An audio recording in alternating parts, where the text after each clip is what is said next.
stay not in a hotel, but in a private, with a private lady who rented out rooms, and Mrs. Winter, who happened to be the mother-in-law of Yeshaya Leibowitz. And we stayed with her, and some other people were staying with her. And if she didn't have enough rooms for the number of tourists who wanted to stay with her, she took rooms from the other people in the building. It was on the Rehov Strauss, and it was opposite the Strauss building.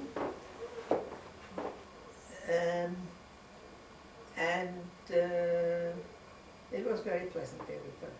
The first Seder we were invited at relatives.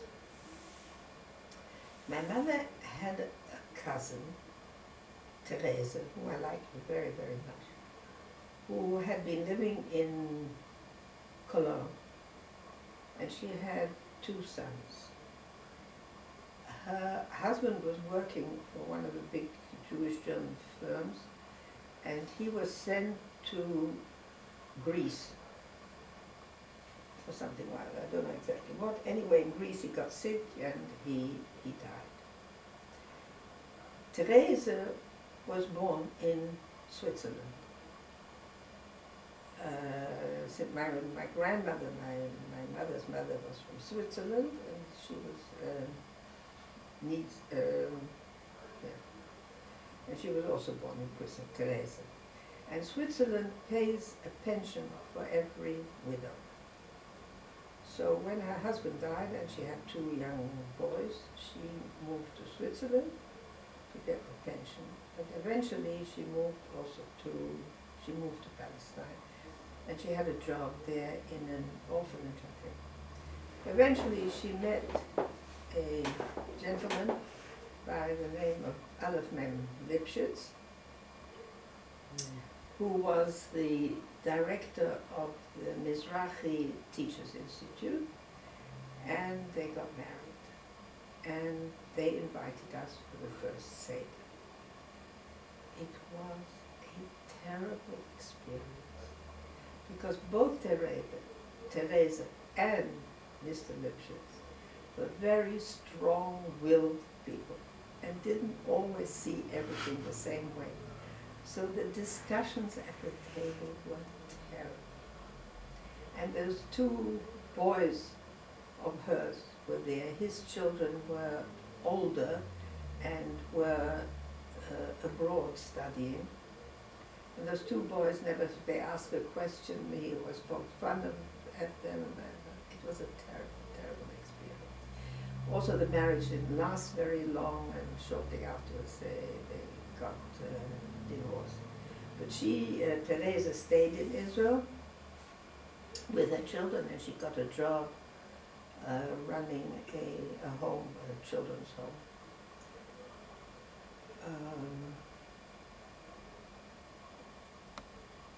The second Seder, Mrs. Winter made in her house, because in Israel nobody needed a second Seder except tourists. So the tourists she had in her house, she had to make Seder, but then we had a Seder there. But all in all, the Yom Tov was wonderful. After Yom Tov, we went to Tel Aviv. And the first or second day, we were in Tel Aviv, and we stayed in a hotel, a small hotel.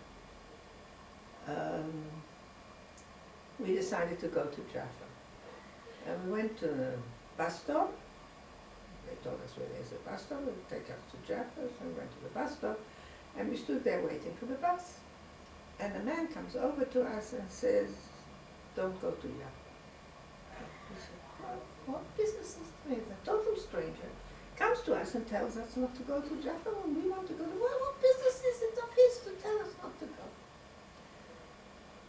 We were standing there. Before we could decide yes or no to go to Jaffa, buses came from Jaffa, filled with people with bandaged heads and bandaged arms and so on and so forth. It was what they called later on the Mo'ora'ot, the beginning of the Mo'ora'ot, the Intifada of those days, and the Arabs were on a rampage, and there were, I don't think they were dead, but there were a number of wounded, and the British who were in charge, they took all the Jews out of Jaffa, closed off the streets that led from Tel Aviv to Jaffa, and they put these Jews that they took out of their homes, they put them in schools, in synagogues, in tents on Boulevard Rothschild in Tel Aviv. And there was curfew at night. You couldn't go out after 6 o'clock, I think. You couldn't go out in the street anymore. And it was terrible. We had a friend, a young man, single young man, and he came to visit us every day, and he came every day in the evening after the curfew was on, said, "How do you manage to come?" I said, "I manage." And every day, every evening he came to spend with us. And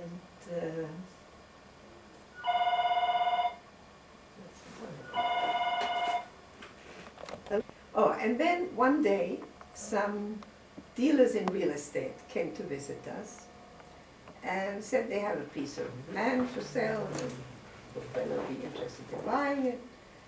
And Benno said, "I don't buy anything that I haven't seen." So they said, "Oh, let's go and look at it."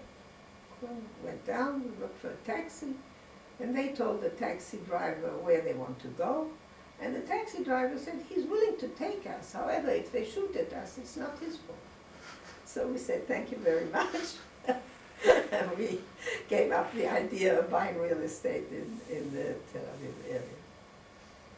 And then eventually we went, then we, from Tel Aviv, we went to Haifa to get the boat to go back to Europe.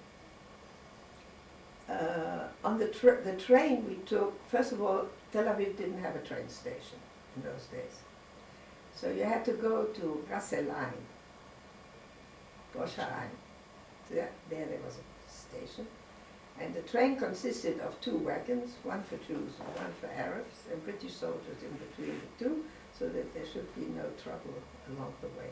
And we went back to Haifa and took the boat back to Marseille. The interesting thing is that the boat we took to Israel and the boat we took back from Israel at the distance of 4 weeks was the same boat. And it was the Patria. I don't know if you've ever heard of the Patria. Have you heard of the Patria? No. The Patria eventually was filled with refugees trying to escape from Hitler in 1940, I don't know, so it's 43, 44, something like that, and came to Palestine, to Haifa, and the British wouldn't let them land, and told the captain to take the boat back to Germany, where it had come from. So the people on the boat decided they're not going back, and they're going to sink the boat. And they did. And over 200 people drowned in the harbor in Haifa, and those who survived were allowed to land and were taken into various kibbutzim and managed to stay. The interesting thing is that many years later, when we were living, what did I say, where were we? Near Etzion. Anyway, we went away for the weekend to kibbutz, and we were a large family party, so we had a separate room, dining room.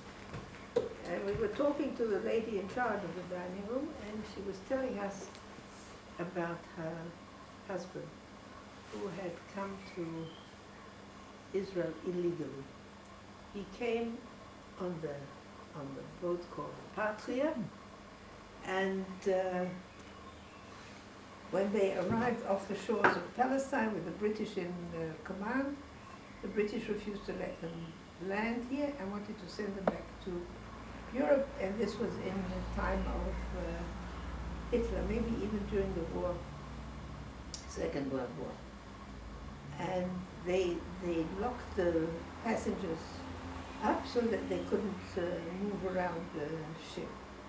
But her husband and another young man were used by the kitchen crew as assistants, and they could move around. So when they heard that they were going to send the ship back to Europe, the two of them decided they're going to, at night, they're going to jump off the ship and try to reach shore. And that's what they did. They jumped off the ship in the middle of the night and managed to get to shore. It was quite difficult because as they were in the water, their clothes, their shoes and everything got waterlogged, and got too heavy, so they undressed in the water as much as they could, so that they were, so to say, naked when they arrived on the shore. They're hidden, so to say, naked. In the morning, when the Jewish harbor workers came to work, they found them there and donated pieces of clothing for them and took them along with them as if they were part of the crew, and this way their lives were saved. The people on the boat scuttled the ship and sank it because they refused to go back to Europe, and over 200 people were drowned. Now let's go back to our trip from Palestine to Europe.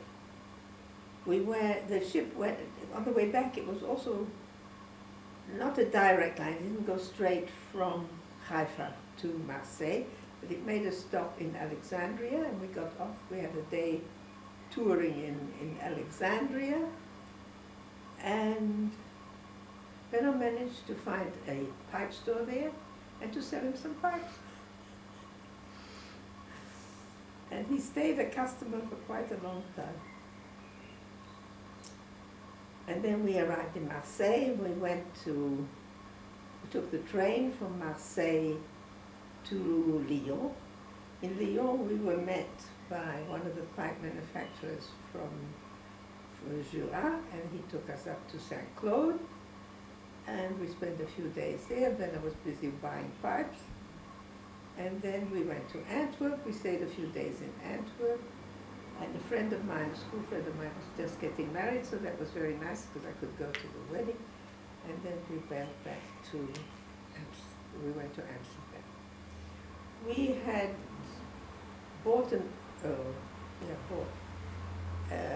apartment before we got married, and we had already chosen furniture, so when we arrived in Amsterdam, the apartment wasn't ready yet for us, and we lived in a furnished room for a short while, a few weeks, and then we moved in. We had a beautiful apartment, very fancily furnished.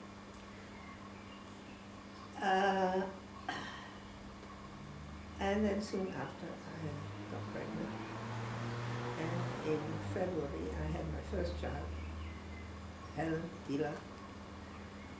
It was a great joy, it was wonderful. And then I went about this business, I went about my business. Then Benno always had felt that Holland and Belgium were too small for him. He needed a larger country to be able to breathe. So in 1938, in the summer, he decided to make a trip to America. And he went off in August. And I went with my baby, I went to Antwerp to my parents, stayed with them while he was away. Now, in 1938, Hitler had already